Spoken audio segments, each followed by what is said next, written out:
Friends, welcome back to this new video. आज हम start करेंगे अपने इस वीडियो में ऑडिटर्स की ओपिनियन। ऑडिटर्स ओपिनियन, सर ये क्या होता है? माय फ्रेंड्स, जो हमारे ऑडिटर्स होते हैं, जो कंपनी के फाइनेंशियल स्टेटमेंट्स चेक करते हैं, वो हमारे कुछ जो फाइनेंशियल स्टेटमेंट्स उन्होंने चेक करे हैं, उनको चेक करने के बाद उनके ऊपर एक ओपिनियन क्रिएट करते हैं, जो हमारे यूजर्स ऑफ फाइनेंशियल स्टेटमेंट्स के लिए बहुत ज्यादा रेलिवेंट होते हैं। तो वो ओपिनियन हमारी कई तरीके की होती है, जो कि हमारा स्टैंडर्ड्स ऑफ ऑडिटिंग 705 प्रोवाइड करता है। वो कुछ 4 या 5 टाइप्स की हमारी ओपिनियंस होती हैं, उसको देखेंगे एक एक करके, वन बाय वन, कौन कौन सी ओपिनियंस क्या क्या बोलती है। ठीक है, तो इसमें हमारी सबसे पहली ओपिनियन आती है अनक्वालिफाइड ओपिनियन, जिसको एक नाम से और बुलाते हैं अनमोडिफाइड। दैट मीन्स जो कि ट्रू एंड फेयर व्यू, मतलब उस वाली जो हम ये ओपिनियन दे रहे हैं, ये हमारी क्लियर बताती है कि हमारे फाइनेंशियल स्टेटमेंट्स एकदम सही बने हैं, as per rules and regulations पढ़े हैं, as per rules and regulations बने हुए हैं और स्टैंडर्ड्स ऑन ऑडिट को फॉलो करते हैं एकदम अच्छे से। एक बार देख लीजिए, रीड करते हैं इसको क्या बोलता है। Auditors can not give absolute assurance. ये सब आप बिल्कुल अच्छे से जानते हैं कि ऑडिटर्स कभी भी क्या नहीं दे सकता, एब्सोल्यूट एश्योरेंस नहीं दे सकता। इसका रीजन कुछ भी हो सकता है सर। कुछ भी मतलब सर, जैसे कि हमारे जो फाइनेंशियल स्टेटमेंट होते हैं, उसमें बहुत सारी अजम्पशंस इन्वॉल्व होती हैं, लाइक क्रिएशन ऑफ प्रोविजंस, उसमें प्रोविजंस इन्वॉल्व होते हैं, या फिर रिस्क, कुछ ना कुछ रिस्क इन्वॉल्व होते हैं जो मैनेजमेंट ने एस्टिमेट किए होते हैं। इसलिए ऑडिटर कभी भी क्या नहीं दे सकता, एब्सोल्यूट एश्योरेंस। वो कभी भी 100% श्योरिटी नहीं दे सकता। वो क्या बोल सकता है, बस वो दे सकता है एक रीजनेबल एश्योरेंस। रीजनेबल एश्योरेंस मतलब कि जो ये फाइनेंशियल स्टेटमेंट्स बने हैं, ये as per rules and regulations बने हैं, वो इस चीज की हमें यहाँ पर एश्योरेंस दे सकता है। ठीक है, इसके बाद आती है हमारे पास next qualified opinion. Qualified opinion क्या होती है सर? देखिए, अ फ्रॉड और मिस्टेक विच इज मटेरियल। जो हमारा ऑडिटर्स ने मतलब फाइनेंशियल स्टेटमेंट को देखते समय उन्हें कोई फ्रॉड मिला है या फिर मिस्टेक मिली है, और जो कि मटेरियल है, but does not effect the financial statement. वो फाइनेंशियल स्टेटमेंट्स को इफेक्ट नहीं करती। ठीक है, एंड इसके आगे फिर से बताता है कि client does not give data. जैसे कि क्लाइंट हमें डाटा प्रोवाइड नहीं कर रहा, और we are not unable to check, we are unable to check data which does not affect financial statement। या फिर हम कोई डाटा जो मतलब कंपनी ने हमें प्रोवाइड नहीं करा और जो कि फाइनेंशियल स्टेटमेंट्स को इफेक्ट भी नहीं कर रहे थे, तो हम इस केस में क्या देंगे, हम मतलब ऑडिटर, एज एन ऑडिटर हम उसमें क्या देंगे, क्वालिफाइड ओपिनियन। ठीक है, नेक्स्ट आती है उसमें हमारे पास एडवर्स ओपिनियन। अब ये एडवर्स ओपिनियन क्या होती है सर? एडवर्स ओपिनियन मतलब अ फ्रॉड और मिस्टेक विच इज मटीरियल। ये फ्रॉड और मिस्टेक मटेरियल भी है and also affect the whole financial statement. अब यहाँ पर कुछ ना कुछ तो गड़बड़ है भाई। अब ऑडिटर्स को क्या मिल गया, फ्रॉड भी मिल गया और मिस्टेक भी मिल गई।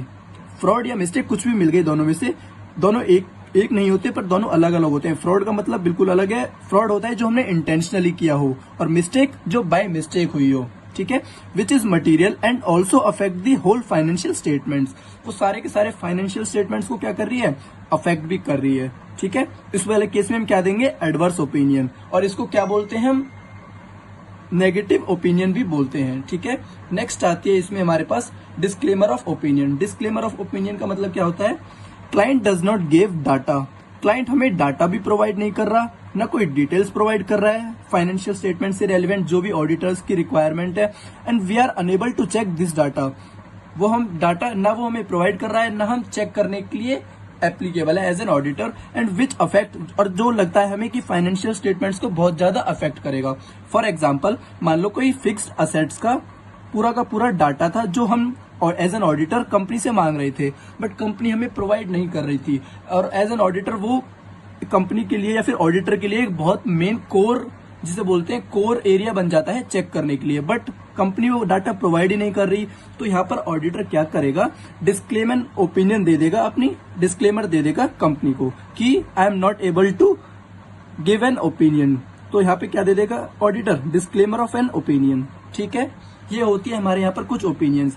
इन सारों ओपिनियंस को मैं आपको एक बार समराइज करा देता हूँ। ठीक है, देखिए फ्रेंड्स, मैंने आपके लिए यहाँ पर एक छोटी सी ऑडिटर्स ओपिनियन की समरी बनाई हुई है। देखते हैं इसमें क्या है।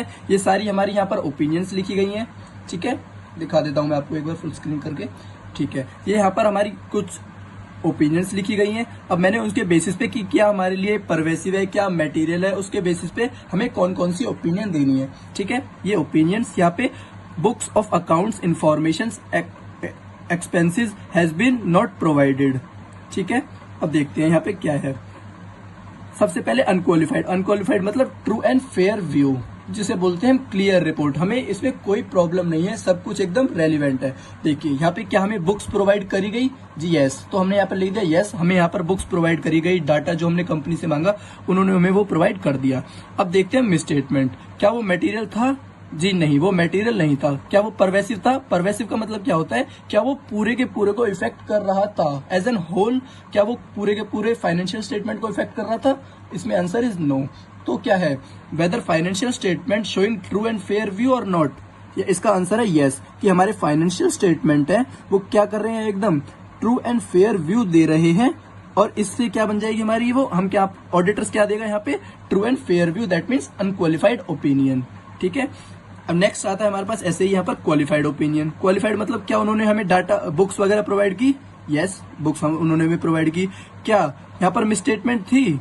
यस, मिसस्टेटमेंट तो थी, बट और मिसस्टेटमेंट कैसी थी? वो मिसस्टेटमेंट थी जो हमारे फाइनेंशियल स्टेटमेंट को मेटीरियली इफेक्ट कर रही थी।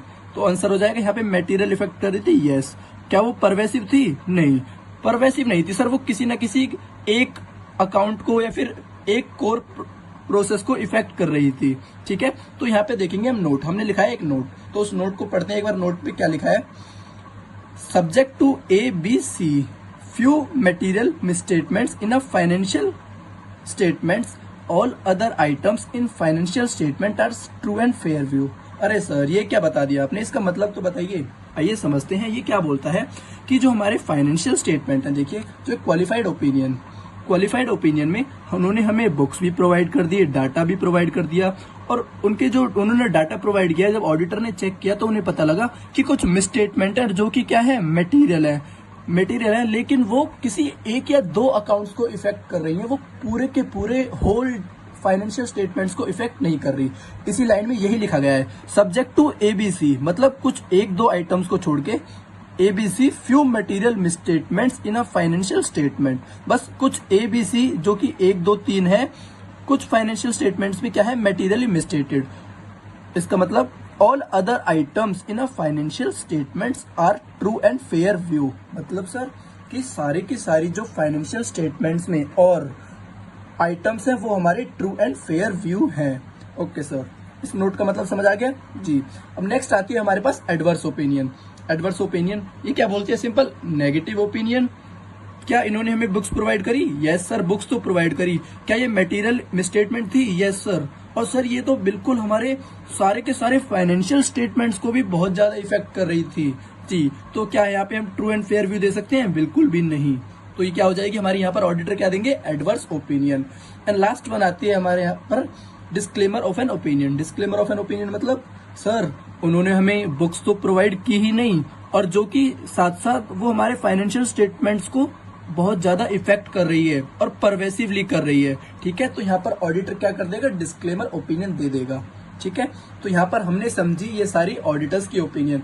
अगर आपको अच्छा लगा, आपको समझ आया, तो प्लीज चैनल को सब्सक्राइब कीजिए, लाइक कीजिए और अपने फ्रेंड्स को जरूर शेयर कीजिए। ठीक है, थैंक यू फ्रेंड्स।